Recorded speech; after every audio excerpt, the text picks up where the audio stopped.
Assalamualaikum warahmatullahi wabarakatuh.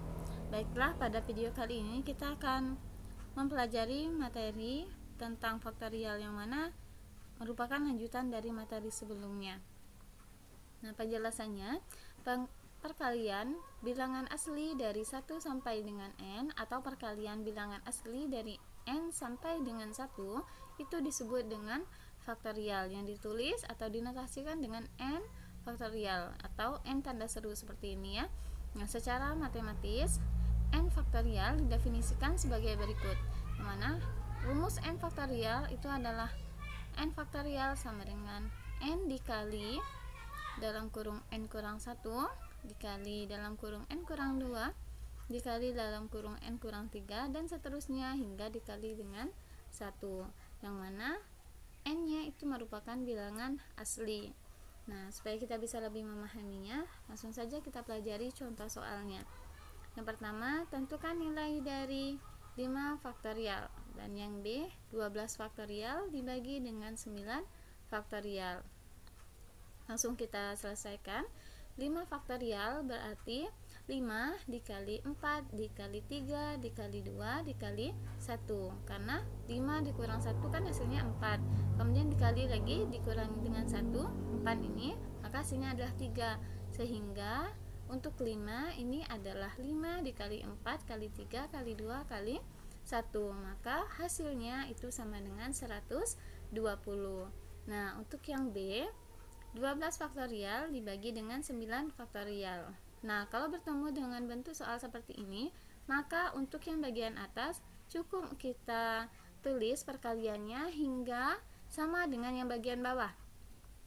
Nah, bagian bawah di sini kan adalah 9 faktorial, sehingga untuk yang bagian atas kita kalikan hingga 9 faktorial saja. Maka untuk 12 faktorial itu kita uraikan menjadi 12 dikali 11 dikali 10 dikali 9 faktorial.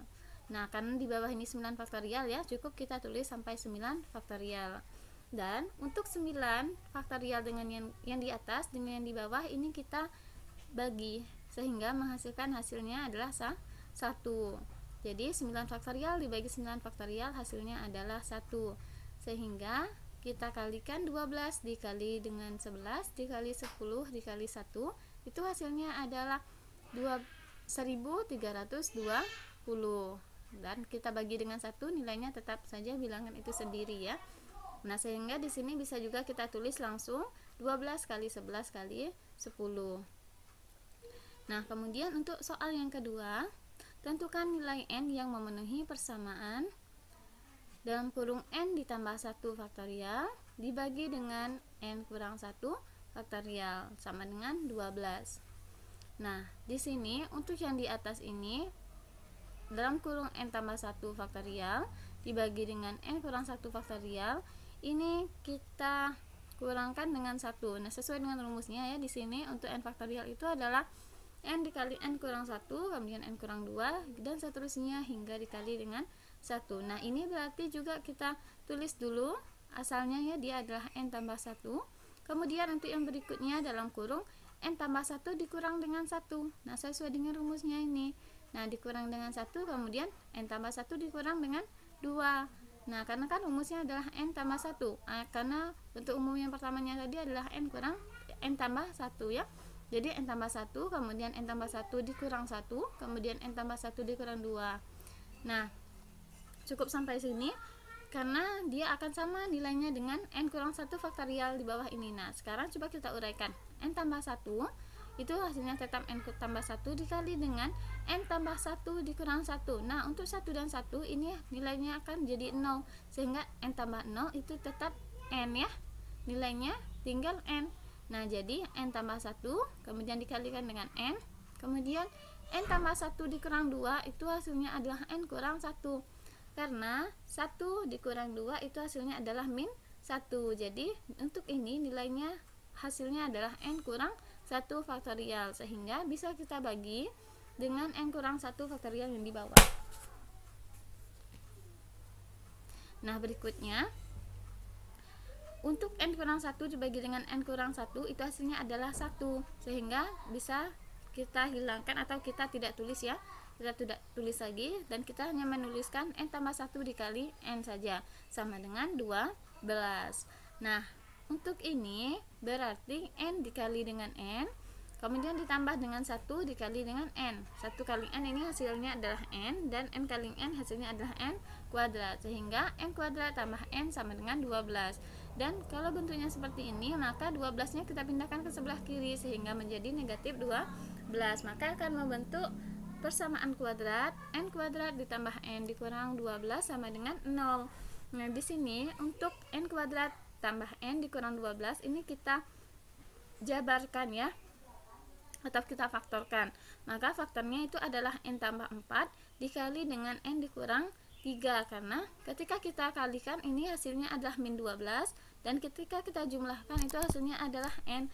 Karena di sini coba kita cek ya, n dikali n itu hasilnya sama dengan n kuadrat, kemudian n dikali min 3 itu sama dengan min 3n, dan ditambah 4n, 4 kali n adalah 4n ya, jadi min 3n ditambah 4n itu hasilnya adalah positif n. Kemudian untuk 4 dikali min 3 itu hasilnya adalah min 12. Nah, Ibu rasa kalian semua sudah bisa memahami bagaimana cara memfaktorkan ini ya, sama dengan 0. Nah, ini berarti n tambah 4 sama dengan 0, sehingga kita hanya ingin menentukan nilai n saja. Maka n sama dengan 4 nya dari yang sebelumnya sebelah kiri 0, ketika kita pindahkan sebelah kanan akan menjadi negatif 4. Begitupun juga dengan n kurang 3 sama dengan 0. Nah, n kurang 3 sama dengan 0 berarti ketika ketiganya kita pindahkan ke kanan, jadi yang sebelumnya negatif akan menjadi positif, sehingga kita dapatkan nilai n nya adalah sama dengan 3. Maka di sini untuk n sama dengan 4 itu bukan penyelesaian, karena n haruslah bilangan asli. Maka di sini n yang memenuhi itu adalah 3, sehingga kita bisa buat kesimpulan jadi nilai n yang memenuhi adalah 3. Nah, berikutnya adalah D, penyusunan dan pengambilan. Penyusunan dan pengambilan merupakan dua kegiatan yang berbeda. Dalam matematika, penyusunan dan pengambilan dapat dikaitkan dengan aturan pencacahan. Misalnya diberikan 3 huruf, yakni P, Q, dan R. Nah, berdasarkan 3 huruf yang diberikan akan dibentuk susunan huruf yang terdiri atas 2 huruf. Hasil yang diperoleh itu adalah PQ, kemudian PR, dan QR. Nah, setelah kita dapatkan PQ, PR, dan QR, ini bisa kita balik dari sebelumnya PQ menjadi QP, kemudian RP, dan RQ.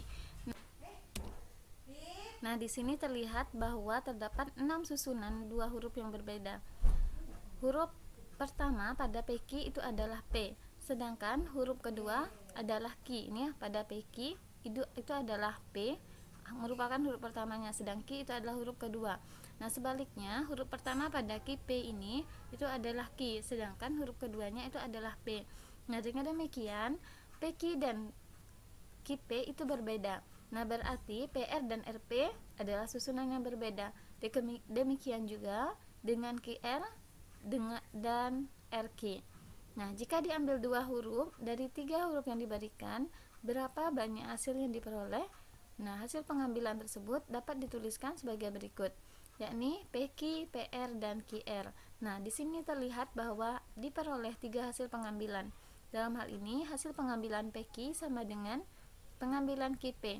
Dengan kata lain, hasil pengambilan QP dan PQ adalah huruf P dan Q. Dengan demikian, hasil pengambilan PR sama dengan RP, dan hasil pengambilan QR sama dengan RQ. Nah, berdasarkan permasalahan di atas, dapat disimpulkan bahwa dalam penyusunan itu memperhatikan urutan, sedangkan untuk pengambilan dia tidak memperhatikan urutan. Nah, dalam matematika, penyusunan berhubungan dengan permutasi, adapun pengambilan itu berhubungan dengan kombinasi. Nah, untuk berikutnya adalah permutasi. Diketahui 4 angka, yaitu 1, 2, 3, dan 4. Untuk disusun menjadi bilangan yang terdiri atas 3 angka. Jika sebuah angka hanya dapat dipakai 1 kali, bilangan yang dapat disusun adalah sebagai berikut. Nah, jadi ini adalah angka 1, 2, 3 hingga 4, yang mana penyusunannya itu adalah terdiri dari 3 angka. Nah, jadi 1, 2, 3, 2, 1, 3, 3, 1, 2, kemudian 4, 1, 2, dan seterusnya. Nah, di sini terlihat bahwa susunan angka 1, 2, 3 itu berbeda dengan 1, 3, 2. Ini ya, 1, 2, 3 dan 312 serta 213 itu berbeda. Nah, dalam hal ini dapat dikatakan bahwa urutan itu diperhatikan. Suatu susunan objek-objek yang memperhatikan urutan itu disebut dengan permutasi. Nah, ini merupakan permutasi ya, karena untuk 123 meskipun angkanya sama dengan 213, ini dikatakan berbeda. Kenapa? Karena penyusunan dari angka-angkanya berbeda. Pada angka 123, angka pertamanya itu adalah 1, sedangkan pada angka 213, angka pertamanya adalah 2. Dan begitupun seterusnya. Untuk yang 2 ini angka keduanya pada angka 123 itu adalah 2, sedangkan angka kedua pada angka 213 itu adalah 1. Nah, untuk yang pertama, macam-macam dari permutasi itu adalah permutasi k elemen dari n elemen berbeda. Permutasi k elemen dari n elemen yang berbeda itu disimbolkan dengan NPK. Nah, ini jadi pembacaannya itu adalah permutasi permutasi k elemen dari n elemen yang berbeda. Nah, jadi untuk penulisannya bisa ditulis seperti ini dan bisa juga ditulis PNK, ke depannya depan dan atas bawah seperti ini, ataupun bisa juga kita tulis seperti ini, P dalam kurung n, K. Nah, itu untuk rumusnya adalah permutasi k elemen dari n elemen berbeda itu sama dengan n faktorial dibagi dengan dalam kurung n dikurang k faktorial, dengan n dan k itu merupakan elemen dari bilangan asli. Nah, contoh soal, suatu organisasi mengadakan pemilihan pengurus baru yang terdiri atas ketua, wakil ketua, sekretaris, dan bendahara. Dan ada 6 anggota organisasi yang akan dicalonkan untuk menjadi pengurus baru tersebut. Tentukan banyaknya cara pemilihan pengurus baru. Nah, di sini berdasarkan soal, kita ketahui bahwa terdapat 6 calon untuk menempati posisi tersebut. Nah, hal ini merupakan permasalahan permutasi dengan n sama dengan 6 dan k-nya sama dengan 4, karena banyak calonnya adalah 6, kemudian posisi yang akan ditempatkan dari anggota dari organisasi tersebut adalah terdiri dari 4 posisi ya, yakni ketua, wakil ketua, sekretaris, dan bendahara. Maka di sini rumusnya itu adalah P 6,4 sama dengan n faktorial dibagi dengan n dikurang k, yang mana n faktorialnya itu adalah 6.